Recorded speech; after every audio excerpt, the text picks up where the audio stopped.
Hello everyone, good morning. कैसे हैं आप सब लोग? तो आज का जो हमारा टॉपिक है वो है वॉइस। तो चलिए स्टार्ट करते हैं वॉइस के बारे में। तो देखिए वॉइस क्या होती है। वैसे हम अभी जो टॉपिक पढ़ रहे हैं वो हम वॉइस ग्रामर में पढ़ रहे हैं, तो हम इसी के अकॉर्डिंग बात करेंगे। Otherwise we are not talking about the voice whatever we speak.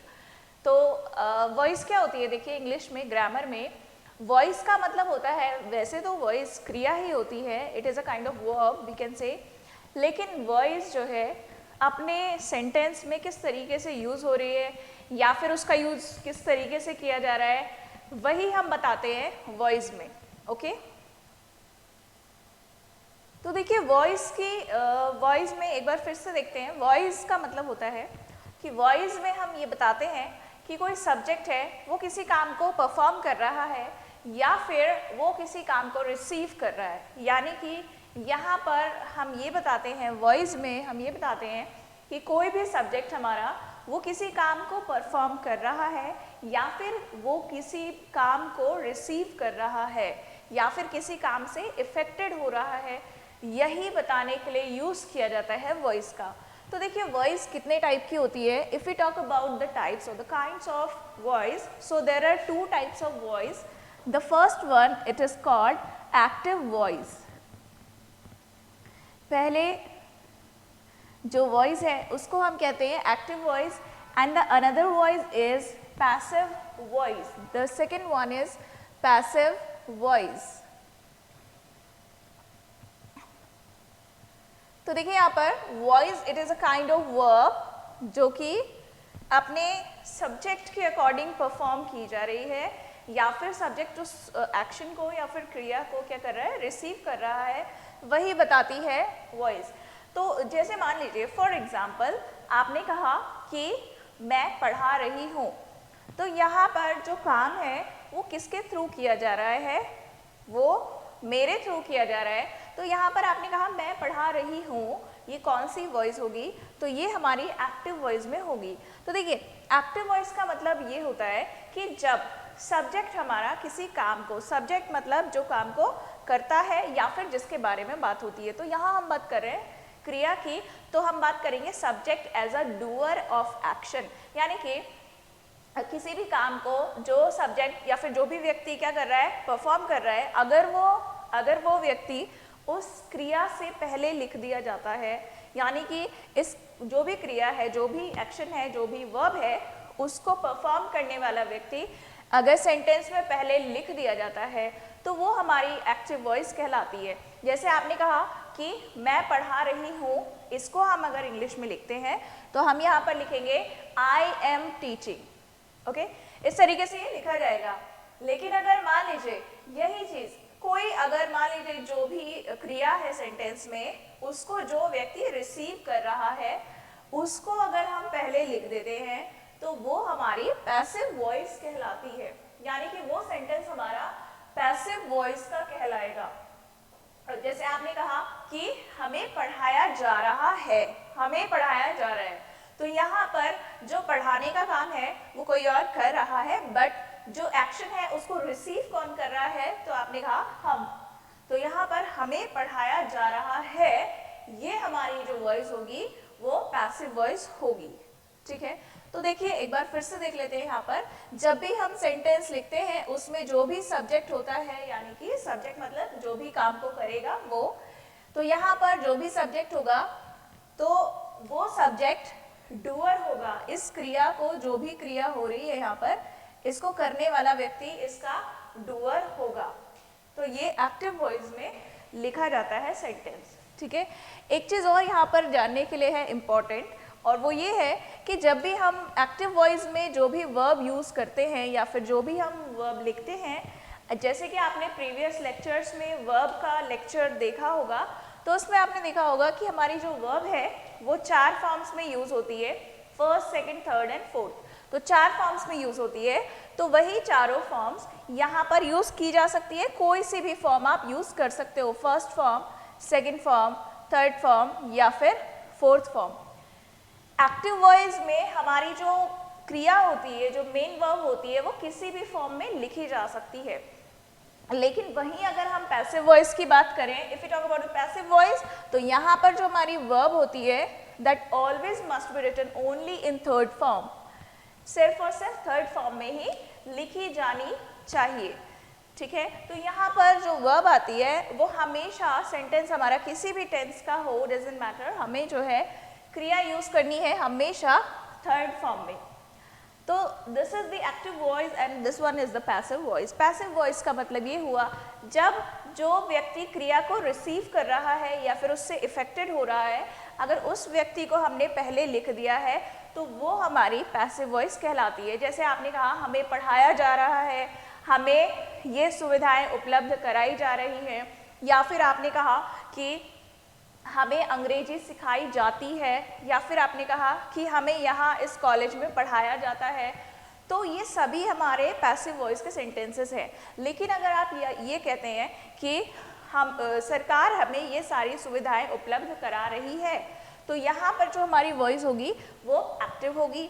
या फिर आपने कहा यहाँ पर कॉलेज में हमें ये अध्यापक या फिर ये टीचर जो है पढ़ाते हैं, तो वहाँ हमारी जो वॉइस होगी वो एक्टिव वॉइस होगी। तो आई होप आपको एक्टिव एंड पैसिव क्लियर हो गया है कि एक्टिव वॉइस क्या होती है और पैसिव वॉइस क्या होती है। Now let's go with the example. कुछ एग्जाम्पल के थ्रू देखते हैं कि एक्टिव वॉइस को पैसिव वॉइस में कैसे चेंज किया जा सकता है। तो देखिए यहाँ पर जैसे मान लीजिए आपको एक्टिव वॉइस को पैसिव वॉइस में चेंज करना है, तो उसे हम कैसे चेंज करते हैं। एक एग्जाम्पल हम देखेंगे। यहाँ पर हम सेंटेंस लिख रहे हैं एक्टिव वॉइस में। जैसे आपने कहा कि I teach him, I teach him, मैं उसे पढ़ाता हूँ। तो देखिए यहाँ पर ये जो सेंटेंस है हमारा, इसमें जो वर्ब है वो फर्स्ट फॉर्म में लिखी गई है और ये हमारा एक्टिव वॉइस का सेंटेंस है, क्योंकि यहाँ पर टीच करने का काम कौन करता है, आई करता है। और इस टीच जो क्रिया है उससे इफेक्टेड कौन होता है, या फिर हम बोल सकते हैं उसको रिसीव कौन करता है, तो ये हमारा डूअर ये हमारा डूअर है जो इस काम को डिलीवर कर रहा है या फिर कर रहा है, करता है। और ये हमारा इस एक्शन को रिसीव करने वाला व्यक्ति हो गया। तो ये हमारा सब्जेक्ट होगा and this one will be the object of the sentence. जब हम इसको चेंज करते हैं, जब हम इसको पैसिव वॉइस में चेंज करते हैं, तो हमारा जो ऑब्जेक्ट है वो सब्जेक्ट के तौर पर लिखा जाता है और जो सब्जेक्ट है वो ऑब्जेक्ट के तौर पर लिखा जाता है। और ये जो सेंटेंस है हमारा वो लिखा जाएगा इस तरीके से। कैसे लिखा जाएगा, तो यहाँ पर देखते हैं हम इसको पैसिव वॉइस में लिखेंगे। He is taught by me, he is taught by me। आई का हम ऑब्जेक्टिव केस, जैसे कि अगर किसी ने केस नहीं पढ़े हैं तो वो प्रोनाउन का टॉपिक ज़रूर देखें, प्रोनाउन का लेक्चर ज़रूर देखें, क्योंकि वहाँ पर केस समझाए गए हैं कि किस तरीके से कौन सा केस कहाँ पर यूज़ किया जाता है। तो हम यहाँ बात करें, आई हमारा नॉमिनेटिव केस या फिर सब्जेक्टिव केस में लिखा गया एक प्रोनाउन है, जो कि यहाँ पर ऑब्जेक्ट बनने पर ऑब्जेक्टिव केस में चेंज हो जाएगा। और जो यहाँ पर हमारा ऑब्जेक्टिव लिखा गया है, ऑब्जेक्टिव केस का जो प्रोनाउन लिखा गया है वो सब्जेक्ट बनने पर सब्जेक्टिव केस में ही लिखा जाएगा। अब देखिए ये सेंटेंस हमने इस तरीके से चेंज कर दिया, लेकिन अभी आप सोच रहे होंगे हम इसको इसमें इज कहाँ से लगाया, या फिर हम वॉज भी तो लगा सकते थे।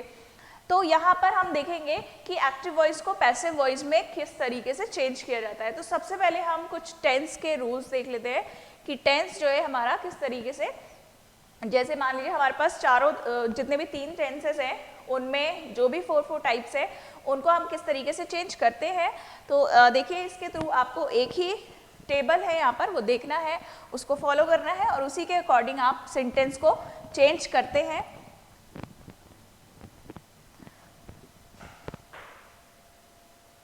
तो देखिए यहाँ पर जब भी आपका सेंटेंस, अगर मान लीजिए आपके पास जो सेंटेंस दिया गया है, हम बात कर रहे हैं कि हम सेंटेंस को पैसिव वॉइस में कैसे चेंज करेंगे, हम सेंटेंस को पैसिव वॉइस में कैसे चेंज करेंगे। तो यहाँ पर हम देखेंगे कि जब भी हमारा सेंटेंस, मान लीजिए आपके पास जो एक्टिव वॉइस दिया गया है वो, और एक चीज़ मैं आपको फिर से क्लियर कर देती हूँ कि अगर आप ये टॉपिक पढ़ रहे हैं या फिर ये लेक्चर देख रहे हैं तो आपको टेंस का लेक्चर ज़रूर देखना चाहिए, टेंस के जो लेक्चर्स हैं, क्योंकि आपको टेंस अच्छे से समझ में आएंगे, उसके बाद ये भी अच्छे से समझ में आ जाएगा। तो टेंस का लेक्चर ज़रूर देख लीजिएगा इसको देखने से पहले। तो चलिए स्टार्ट करते हैं। देखिए, जब भी आपका सेंटेंस हमारा एक्टिव वॉइस का आपको दिया गया है प्रेजेंट इंडेफिनिट टेंस में दिया गया है, आपको चेंज करना है पैसिव वॉइस में, तो आपने क्या करना है कि जो भी हमारा पैसिव वॉइस में सब्जेक्ट होगा, पैसिव वॉइस में जो भी सब्जेक्ट आएगा हमारा, उसके अकॉर्डिंग इज एम आर और इनके साथ लगती है वर्ब की थर्ड फॉर्म, क्योंकि जैसे कि मैंने आपको बताया जितने भी पैसिव वॉइस होते हैं सब में वर्ब की थर्ड फॉर्म ही आती है। तो इज एम आर, अगर हमारा पैसिव वॉइस का सब्जेक्ट सिंगुलर है तो इज लग जाएगा, अगर हमारा पैसिव वॉइस का सब्जेक्ट आई है तो एम लग जाएगा, और अगर हमारा पैसिव वॉइस का सब्जेक्ट प्लूरल आ रहा है तो वहाँ पर हम आर लगा देंगे। तो देखिए, ये जो ऑक्सिलरी वर्ब है वो डिपेंड करेगी कि हमारा जो पैसिव वॉइस है उसका सब्जेक्ट कौन है, सिंगुलर है, प्लूरल है, आई है, क्या है, ठीक है। तो इस तरीके से चेंज हो जाएगा और उसके आगे हमारी जो मेन वर्ब आएगी that must be written in the third form, जो भी वर्ब होगी उसकी थर्ड फॉर्म आ जाएगी। इसी तरीके से हम, अगर मान लीजिए आपको सेंटेंस दिया गया है प्रेजेंट कॉन्टिन्यूअस में, तो जब आप पैसिव वॉइस में सेंटेंस लिखोगे तो मैं आपको बता दूं एक बार, ये जो हमारी ऑक्सिलरी वर्ब आती है वो पैसिव वॉइस में जो सब्जेक्ट लिखा गया है उसके अकॉर्डिंग ही आती है, पैसिव वॉइस में जो सब्जेक्ट लिखा गया है उसके अकॉर्डिंग। तो यहाँ पर हमारा इज एम आर आ जाएगा अगर हमारे पास सेंटेंस प्रेजेंट कॉन्टिन्यूअस में दिया गया है एक्टिव वॉइस में, तो इस तरीके से चेंज करेंगे। इनके बाद हम लगा देंगे बीइंग और ये आ जाएगी आपकी वर्ब की थर्ड फॉर्म अगेन। तो यहाँ पर प्रेजेंट कॉन्टिन्यूअस में सेंटेंस इस तरीके से लिखा जाता है। Now let's talk about the present perfect tense. अगर हमारे पास एक्टिव वॉइस का जो सेंटेंस है वो प्रेजेंट परफेक्ट टेंस में दिया गया है, प्रेजेंट परफेक्ट टेंस में, तो हमें उसे किस तरीके से चेंज करना है, वहाँ पर हम जो हेल्पिंग वर्ब या फिर ऑक्सिलरी वर्ब लगाएंगे वो आएगी हैज़ या फिर हैव, और उसके साथ लग जाएगा बीन, और यहाँ थर्ड फॉर्म वर्ब की आ जाती है, क्योंकि हमारे पैसिव वॉइस में सभी जगह पर वर्ब की थर्ड फॉर्म का ही यूज़ किया जाता है। तो इस तरीके से आप इसे चेंज करेंगे। तो ये आप देख सकते हैं that is for present tense. ये आपका प्रेजेंट टेंस के लिए है कि प्रेजेंट इंडेफिनिट है तो इस तरीके से चेंज कीजिए, प्रेजेंट कॉन्टिन्यूअस है तो ये वर्ब लगानी है आपने, और प्रेजेंट परफेक्ट है तो इस तरीके से आप हैज बीन या फिर हैव बीन लगा सकते हैं, लगानी है आपको, या हैज बीन या फिर हैव बीन। अब बात करते हैं हम पास्ट। अगर हमारा जो सेंटेंस है that has been given in past indefinite tense, तो आप पैसिव वॉइस में लिखेंगे वाज या फिर वर्ब, जो भी आपके पास सब्जेक्ट दिया गया होगा उसके अकॉर्डिंग आप लिख देंगे, और यहाँ पर वर्ब की थर्ड फॉर्म का यूज कर दिया जाएगा, थर्ड फॉर्म लग जाएगी यहाँ पर वर्ब की। उसके बाद हमारा, अगर आपके पास सेंटेंस दिया गया है पास्ट कॉन्टिन्यूअस में, तो वॉज वर सब्जेक्ट के अकॉर्डिंग जो भी होगा वो आ जाएगा, और यहाँ पर बीइंग लग जाएगा और वर्ब की थर्ड फॉर्म लग जाती है। यानी कि जो बीइंग हम यूज कर रहे हैं वर्ब, ये हमें सिर्फ कॉन्टिन्यूअस टेंसेस में ही लगानी है। अगर आपके पास एक्टिव वॉइस में कोई टेंस दिया गया है continuous tense, only continuous, like present continuous, past continuous या फिर आपका फ्यूचर कॉन्टिन्यूअस दिया गया है, तो आपको ये इस तरीके से वर्ब बीइंग लगाना है, अदरवाइज नहीं लगाना है। तो देखेंगे यहाँ पर, अगर आपका जो सेंटेंस है वो पास्ट परफेक्ट में दिया गया है, the sentence has been given in past perfect tense, तब आप क्या यूज करेंगे, तब आप यहाँ पर हैड बीन और यहाँ आ जाएगी थर्ड फॉर्म। जैसे कि सभी पैसिव वॉइस में वर्ब की थर्ड फॉर्म का ही यूज किया जाता है, so we have to write over that the third form of the main verb. अब बात करते हैं फ्यूचर टेंस की। तो यहाँ पर देखेंगे फ्यूचर टेंस की अगर हम बात करें तो फ्यूचर टेंस में यूजुअली तो ऐसा होता नहीं है, इसमें हम क्या करते हैं, फ्यूचर कॉन्टिन्यूअस को चेंज नहीं करते हैं, बट अगर बाय द वे आपको चेंज करना हो तो किस तरीके से करेंगे वो हम देख लेंगे, फिलहाल अभी नहीं करना है आपको चेंज। तो यहाँ देखेंगे फ्यूचर इंडेफिनिट में कोई सेंटेंस आपके पास दिया गया है, so you have to write will या फिर शैल, जो भी होगा उसके साथ आप लगा देंगे बी और आ जाएगी थर्ड फॉर्म। ओके, तो इस तरीके से आप इसको चेंज कर सकते हैं। लेकिन यहाँ पर हमारे पास ऑलरेडी विल बी बीइंग नहीं लिखेंगे हम, जैसे मान लीजिए आपने बोला कि विल बी बीइंग, इस तरीके से नहीं लिखते हैं। बट अगर बाय द वे होता है तो लिख भी सकते हैं ऐसा, बट हाँ इससे क्वेश्चंस वगैरह एग्जाम में नहीं पूछे जाते हैं क्योंकि हम विल बी बीइंग यूज नहीं करते हैं। उसके बाद है हमारा फ्यूचर परफेक्ट में अगर सेंटेंस पूछा जाता है तो फ्यूचर परफेक्ट में सेंटेंस विल हैव बीन या फिर शैल हैव बीन इसका यूज किया जाता है।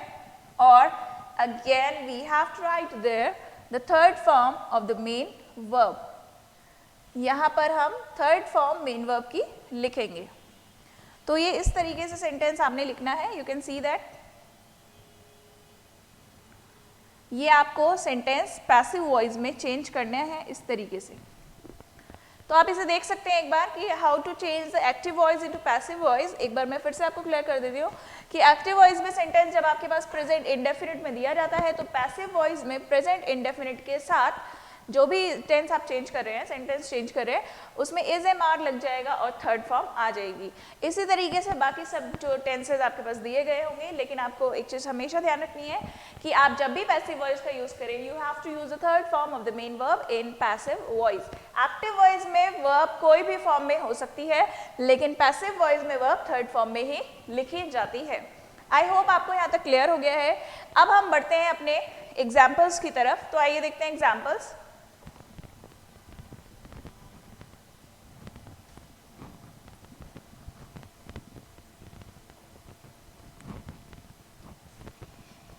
यहाँ पर हमने जो सेंटेंस हमने टेबल देखी, आपने देखा यहाँ पर किस तरीके से आपको चेंज करना है एक्टिव से पैसिव में।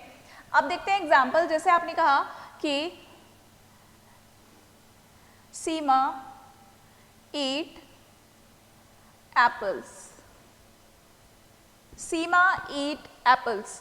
तो ये जो सेंटेंस है आपको दिया गया है एक्टिव वॉइस में, क्योंकि मैंने बताया कि एक्टिव वॉइस में verb first, second, third, fourth किसी भी फॉर्म में लिखी जा सकती है। तो सेंटेंस आपका एक्टिव वॉइस है तो ये आपका सब ऑब्जेक्ट जो है सब्जेक्ट में कन्वर्ट हो जाएगा, सब्जेक्ट ऑब्जेक्ट में कन्वर्ट हो जाएगा। तो यहाँ देखेंगे हम एप्पल्स, एप्पल्स जो इज एम आर आप लगाएंगे वो इसके अकॉर्डिंग लगेगा। तो देखिए एप्पल्स हमारा क्या है, प्लूरल है, so we have to use are. Apples are, eat की थर्ड फॉर्म आ जाएगी ईटन। जो भी सब्जेक्ट इधर आकर ऑब्जेक्ट बनता है उससे पहले बाय लग जाता है, तो यहां पर लग जाएगा बाय सीमा। तो सेंटेंस हमारा पैसिव वॉइस का क्या लिखा जाएगा, एप्पल्स आर ईटन बाय सीमा। ये जो हमारा सेंटेंस है वो पैसिव वॉइस का सेंटेंस लिखा गया है। This is in active voice, this one is in passive voice. Okay, तो आई होप आपको क्लियर हो गया है कि कैसे चेंज करते हैं। आइए कुछ हम दूसरे टेंस के भी एग्जांपल्स देख लेते हैं यहाँ पर। तो देखिएगा नेक्स्ट इसमें हम लिख रहे हैं, सेंटेंस लिख रहे हैं हम प्रेजेंट कॉन्टिन्यूअस में। तो सेंटेंस हमारा प्रेजेंट कॉन्टिन्यूअस में कैसे लिखा जाएगा, जैसे आपने कहा कि children are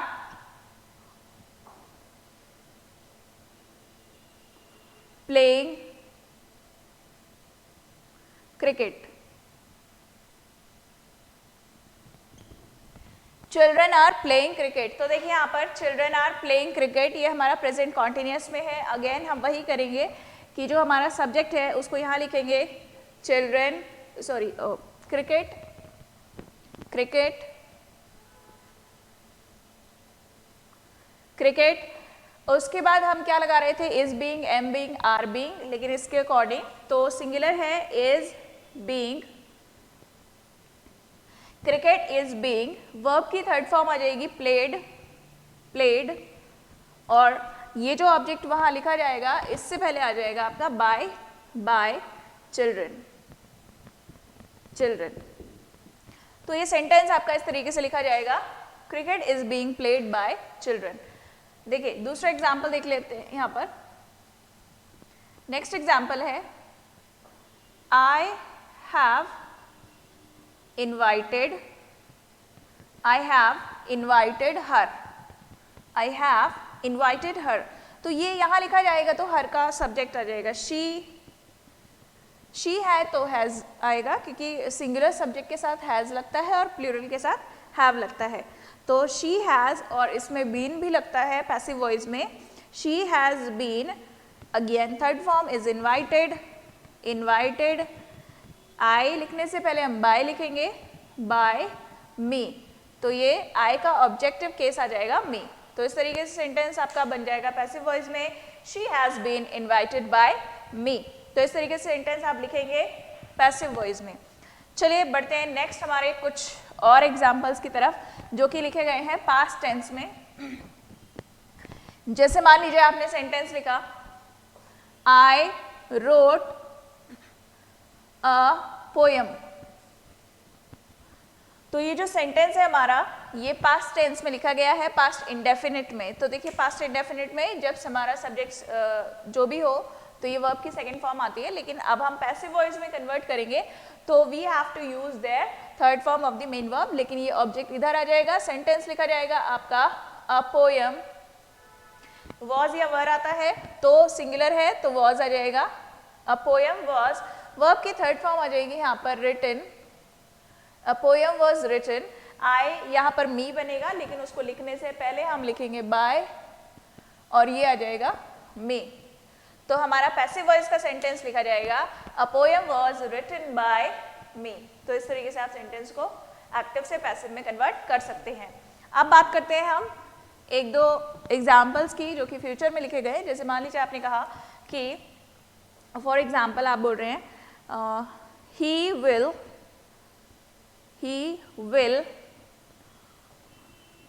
scold them, he will scold them।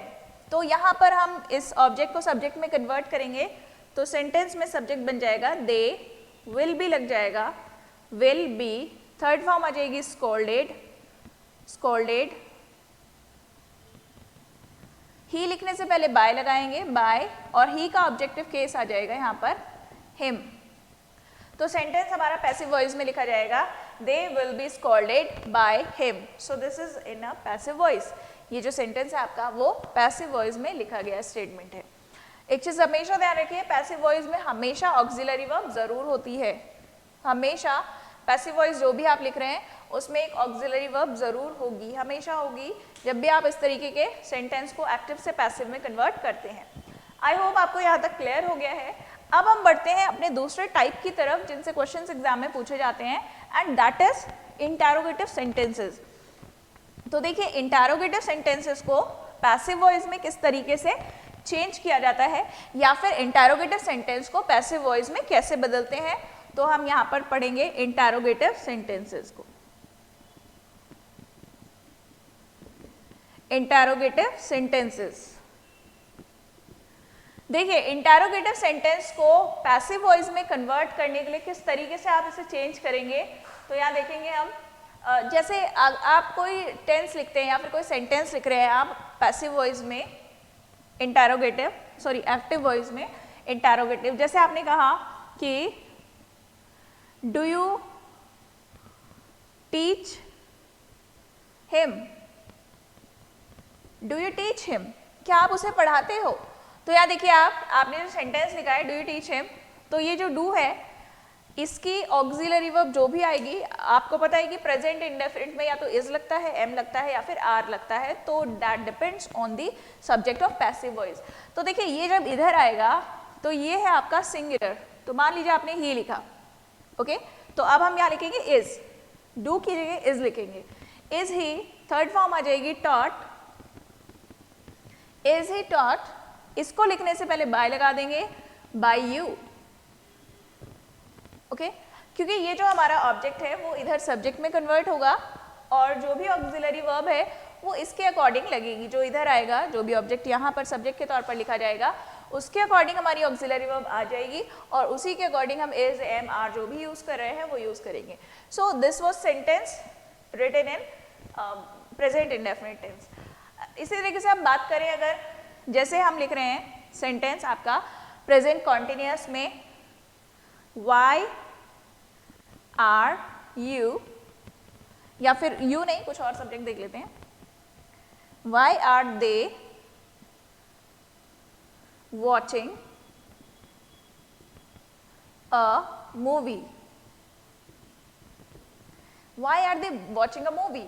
अब देखिए यहाँ पर हमारा जो सेंटेंस है वो प्रेजेंट कॉन्टिन्यूस में है, तो देखो जो भी क्वेश्चन वर्ड अगर आप सेंटेंस में देखें तो उसको आपको चेंज नहीं करना है, वो वैसा ही रहेगा वाई। अब हम यहाँ पर आर लिखेंगे या इज लिखेंगे ये डिपेंड करेगा ये जो ऑब्जेक्ट हम इधर ला रहे हैं उसके अकॉर्डिंग। तो देखिए मूवी सिंगुलर है तो हमें लिखना है यहाँ पर why is a movie, a movie. अब आपको पता है कि प्रेजेंट कॉन्टिन्यूस जो भी टेंसेस होते हैं हमारे उसमें बीइंग का यूज भी किया जाता है, तो why is a movie being, being verb की थर्ड फॉर्म आ जाएगी, वॉच की जो भी थर्ड फॉर्म है वॉच्ड, वॉच्ड किसके द्वारा, बाय देम, बाय देम। तो सेंटेंस आपका देखिए एक्टिव वॉइस में हमने क्या बोला कि why are they watching a movie, वो पिक्चर क्यों देख रहे हैं, वो फिल्म क्यों देख रहे हैं, ओके। और पैसिव वॉइस में क्या हो गया कि फिल्म उनके द्वारा क्यों देखी जा रही है, फिल्म उनके द्वारा क्यों देखी जा रही है। इसी तरीके से डू यू टीच हिम, क्या आप उसे पढ़ाते हैं, is he taught by you, क्या वो आपके द्वारा पढ़ाया जाता है।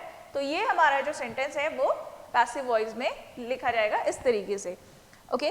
तो नेक्स्ट एग्जांपल देखते हैं, हम कुछ पास्ट के एग्जांपल्स भी देख लेते हैं। हमारे इंटरोगेटिव सेंटेंसेस में ही हम पास्ट के कुछ एग्जांपल्स देख लेते हैं। जैसे मान लीजिए आपने कहा विल यू या विल रमेश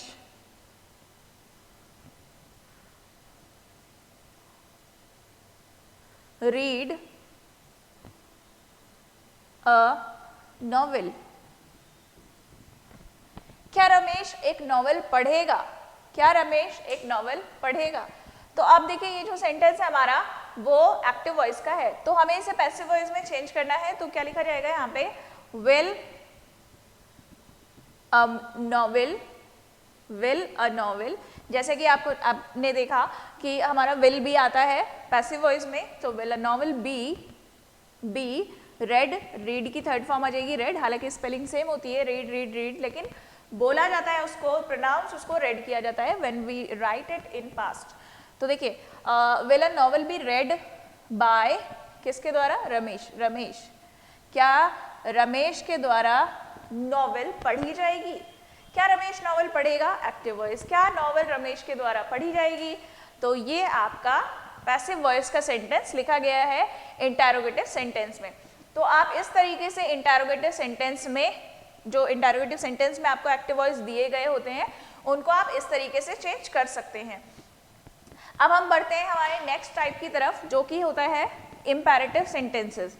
इंपेरेटिव सेंटेंस की अगर मैं बात करूं तो इंपेरेटिव सेंटेंस हमारे कौन से सेंटेंस होते हैं जिनमें हम कोई रिक्वेस्ट शो करते हैं, कोई कमांड शो करते हैं, कोई एक तरीके से एडवाइस या फिर सजेशन देते हैं किसी को, तो वो सारे हमारे क्या होते हैं, हमारे इंपेरेटिव सेंटेंसेस कहलाते हैं। जब आप किसी को रिक्वेस्ट कर रहे हैं, किसी को कमांड कर रहे हैं, किसी को ऑर्डर दे रहे हैं, किसी को सजेशन दे रहे हैं, किसी को एडवाइस दे रहे हैं, so these kinds of sentences are called imperative sentences. अब ये अगर आपसे पूछे गए हैं और इनको आपको पैसिव वॉइस में चेंज करना है तो कैसे चेंज करेंगे। सबसे पहले मैं आपको बता दूं कि जब भी आपके इंपेरेटिव सेंटेंसेस शुरू होते हैं वो कभी सब्जेक्ट से शुरू नहीं होते हैं, वो हमेशा आपकी वर्ब से शुरू होते हैं। वर्ब चाहे ऑक्सिलरी हो चाहे मेन वर्ब हो, यू हैव टू स्टार्ट और we start that kind of sentences only with a verb. इस तरीके से सेंटेंस हम वर्ब से ही शुरू करते हैं। जैसे मान लीजिए आपने कहा कि स्टैंड अप, खड़े हो जाओ, that is the imperative sentence. Go here from at once, sorry, go from here at once, यहाँ से तुरंत चले जाओ, ठीक है। या फिर आपने कहा don't go there, वहाँ मत जाओ, ठीक है। या फिर आपने कहा come here, तो वो सब आपके क्या है, इंपेरेटिव सेंटेंसेस कहलाते हैं। अब देखो इंपेरेटिव सेंटेंस को आप पैसिव वॉइस में कैसे चेंज करोगे। So let's start with the imperative sentences.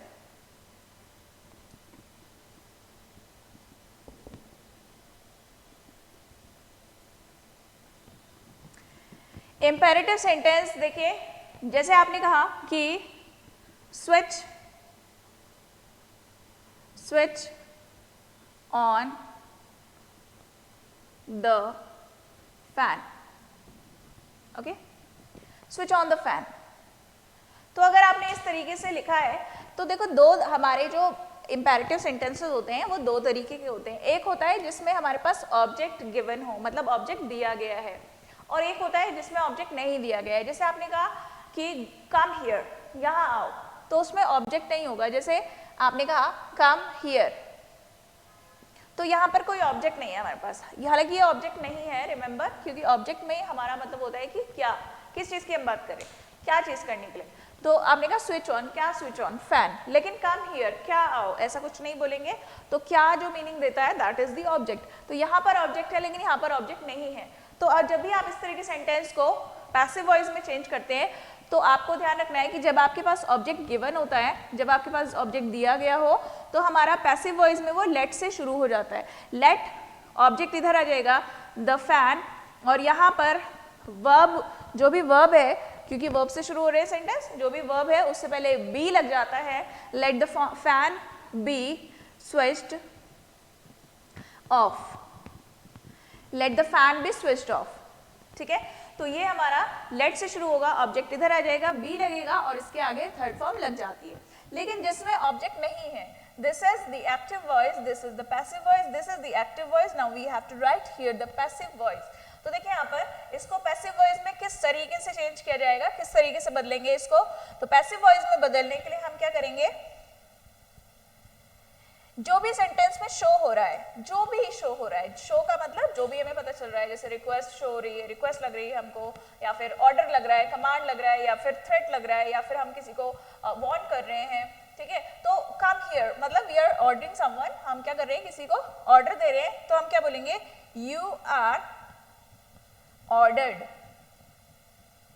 जो भी आपके सेंटेंस में शो हो रहा है वो इस तरीके से लिख देंगे, यू आर ऑर्डर्ड, लिखा जाएगा थर्ड फॉर्म में ही, ठीक है। You are ordered, you are requested, you are suggested, you are advised, you are warned, ठीक है। तो ये जो भी आप लिख रहे हैं वो इस तरीके से लिख देंगे, ऑर्डर, रिक्वेस्ट, कमांडेड, जो भी आप लिख रहे हैं, लेकिन लिखेंगे पास्ट में ही, ओके।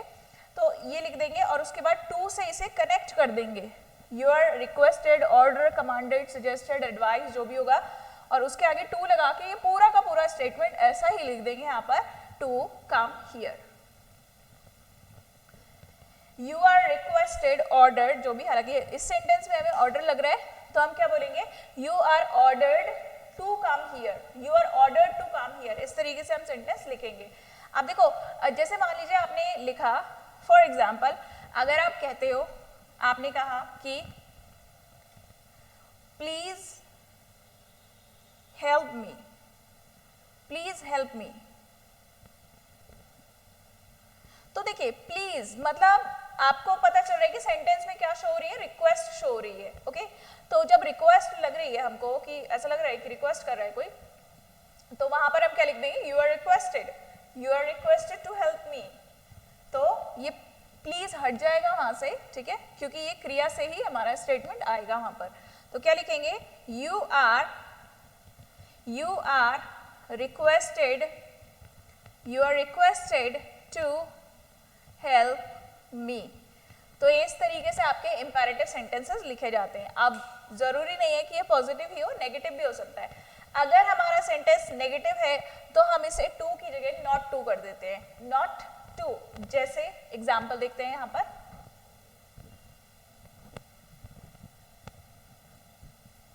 जैसे मान लीजिए आपने कहा डोंट गो देयर। अब देखो यहाँ पर हमें ऑर्डर भी शो हो रहा है, वार्निंग भी शो हो रही है, ठीक है। तो हम इसमें हो सकता है सजेशन हो सकता है एडवाइस हो, ठीक है। तो हमें कुछ भी लग रहा है, जो भी लग रहा है हमें। तो जैसे कि मान लीजिए हमने कहा डोंट गो देयर, वहां मत जाओ, तो हम किसी को क्या कर रहे हैं, हो सकता है सजेशन दे रहे हो सकता है किसी को ऑर्डर दे रहे हो, तो हम यहाँ पर लिख देंगे you are ordered, you are ordered. अब देखो डोंट है ना, मतलब नेगेटिव है, तो हम लिख देंगे नॉट टू, नॉट टू। और जो मैंने कहा कि क्रिया से शुरू होता है तो क्रिया वाला पोर्शन आगे आ जाएगा, not to go there, you are ordered not to go there. तो इस तरीके से सेंटेंस आपका पैसिव वॉइस में लिखा जाएगा इंपेरेटिव सेंटेंसेस में। सो नेक्स्ट हम देखते हैं हमारे जो एक्टिव से पैसिव में सेंटेंसेस पूछे जाते हैं वो मॉडल ऑक्सिलरी वर्ब में कैसे लिखेंगे। अगर मान लीजिए सेंटेंस आपके पास मॉडल ऑक्सिलरी वर्ब का दिया गया है तो ओके मॉडल ऑक्सिलरी वर्ब, जैसे कि मैं फिर से रिपीट कर रही हूँ कि जिसने भी वर्ब का लेक्चर या फिर टेंस का लेक्चर नहीं देखा है वो उसको जरूर देखिए, बिकॉज हमारा जो वॉइस है that is totally dependent both of the chapters like verb और आपका जो टेंस है वो दोनों। तो देखिए इसमें हम मॉडल ऑक्सिलरी वर्ब की बात कर रहे हैं। मॉडल ऑक्सिलरी वर्ब, जब भी सेंटेंस में आपके पास मॉडल ऑक्सिलरी वर्ब में सेंटेंस दिया गया होगा एक्टिव वॉइस का, तो उसे पैसिव वॉइस में कैसे चेंज करेंगे। जैसे आपने कहा I can help him, I can help him, तो देखिए हमारा जो सेंटेंस दिया गया है हमारे पास वो एक्टिव वॉइस में दिया गया है। तो एक्टिव वॉइस में जो सेंटेंस दिया गया है that is model auxiliary verb, और इसमें यहाँ पर वर्ब की फर्स्ट फॉर्म लगी है। तो यहाँ हम क्या करेंगे, जो भी मॉडल ऑक्सिलरी वर्ब होगी उसके साथ बी लग जाएगा और थर्ड फॉर्म यहाँ पर यूज हो जाती है, और जो सब्जेक्ट ऑब्जेक्ट इधर चेंज हो रहे हैं, इंटरचेंज हो रहे हैं, वो तो वैसे होंगे ही। और यहाँ पर जो भी सब्जेक्ट है वो जब ऑब्जेक्ट बनेगा तो उससे पहले बाय लगेगा ही लगेगा।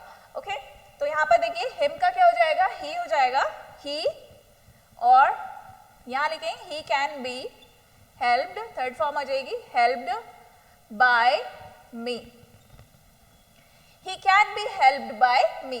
तो इस तरीके से हम क्या करेंगे, एक्टिव से पैसिव में सेंटेंस को चेंज करेंगे अगर हमारे पास सेंटेंस एक्टिव वॉइस में दिया गया है मॉडल ऑक्सिलरी वर्ब का यूज करके, तो ये इस तरीके से लिख दिया जाएगा। ओके, तो चलिए कुछ और एग्जांपल्स देख लेते हैं यहाँ पर इसी के मॉडल ऑक्सिलरी वर्ब से रिलेटेड ही। देखिए जैसे मान लीजिए अगर आपने कहा, फॉर एग्जाम्पल आपने कहा कि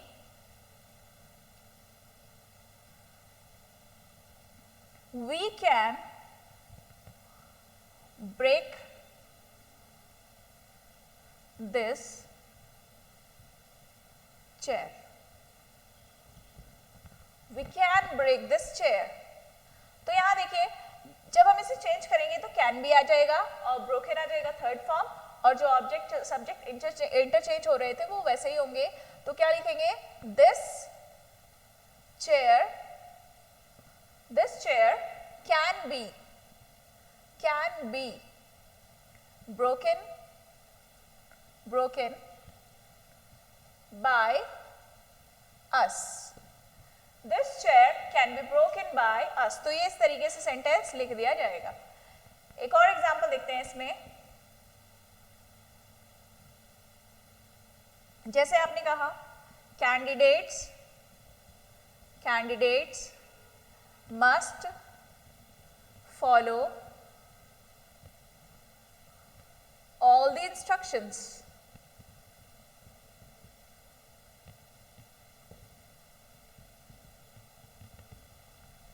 candidates must follow all the instructions। तो यहाँ पर देखिए ये है आपका सभी कैंडिडेट्स को या फिर छात्रों को, जो भी अभ्यर्थी हैं उनको क्या करना चाहिए, क्या करना ही चाहिए, सभी जो भी इंस्ट्रक्शंस हैं, निर्देश हैं, उनको मानना ही चाहिए, फॉलो करना ही चाहिए। अब देखिए यहाँ पर इसको आप पैसिव वॉइस में जब आप चेंज करेंगे तो ये आपका ऑब्जेक्ट यहाँ लिख दिया जाएगा, ऑल द इंस्ट्रक्शंस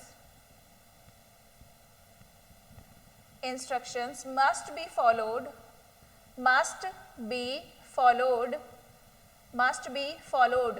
अब देखो हम यहाँ पर हो सकता है आपके पास एग्जाम में बाय लिखा हो, जैसे यहाँ पर बाय द चिल्ड्रन लिखा हो, बाय द कैंडिडेट्स लिखा हो, must be followed by the candidates लिखा हो, और अगर ये फॉलोड पर भी सेंटेंस खत्म हो जाता है तो भी इसमें कोई एरर नहीं होगा, यानी कि तभी भी ये सेंटेंस सही माना जाएगा। All the instructions must be followed, सभी निर्देशों का पालन होना चाहिए, सभी निर्देशों का पालन होना ही चाहिए, ठीक है, और सभी अभ्यर्थियों द्वारा सभी निर्देशों का पालन होना ही चाहिए। इस तरीके से लिखते हैं तो भी सेंटेंस करेक्ट माना जाएगा, बाय द कैंडिडेट्स। अगर आप इस तरीके से भी लिखते हैं तो भी सेंटेंस हमारा सही माना जाएगा, करेक्ट माना जाएगा। ओके, तो this is the passive voice and this one is in active voice. I hope आपको एक्टिव से पैसिव में सेंटेंस किस तरीके से लिखना है या फिर चेंज करना है वो समझ में आ गया है। 2-3 बार आप इसको प्रैक्टिस करेंगे तो आपके जो भी डाउट्स हैं या फिर जो भी आपको दिक्कतें, परेशानियां या फिर जो भी लिखने में सेंटेंस को चेंज करने में प्रॉब्लम आ रही होगी, अभी आ रही होगी, तो वो आप जब एक दो बार प्रैक्टिस करेंगे तो आपको वो भी क्लियर हो जाएंगी। बट आप इसको जो है एक बार ध्यान से अच्छे से पढ़िएगा तो आपको एक्टिव से पैसिव में सेंटेंस कैसे चेंज किया जाता है उसमें कोई भी प्रॉब्लम नहीं आएगी। आई होप आपको ये क्लियर हो गया है। So thank you so much.